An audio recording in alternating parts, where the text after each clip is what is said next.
Aminin natin, may mga araw na ang hirap bumangon ng maaga para mag-devotion, di ba?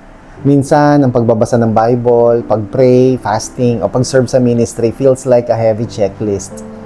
Kapag ginagawa natin ito out of obligation, mabilis tayong ma-burnout. Pakiramdam natin, isa tong mabigat na pasanin.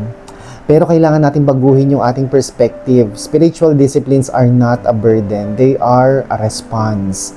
Kapag naranasan mo na ang totoong pag-ibig ni Kristo, kung paano niya binasag ang matigas mong shell noon, iniligtas ka niya sa lumang buhay mo at binigyan ka niya ng bagong simula, mag-iiba yung takbo ng puso mo. Hindi mo nasasabihin, kailangan kong mag-pray, kailangan kong gawin to, gawin yan. Ang sasabihin mo ay gusto kong kausapin ang Diyos na nagligtas sa akin. Iyan ang tinatawag na sakripisyo may kagalakan.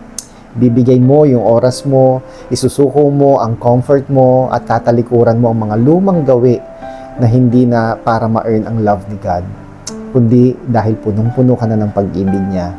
It's no longer I have to do this, but rather I get to do this. Ang paglago ay nagiging magaan kapag ang nagtutulak sa iyo ay pag-ibig at hindi obligasyon. Kapatid, baka kaya ka napapagod ay dahil nakalimutan mo na kung bakit mo ito ginagawa. Bumalik ka kay Jesus, alalahanin mo ang ginawa niya. Let your discipline be a joyful response to His unmatched love. Ako po si Chico. Enjoy the rest of the day and God bless po.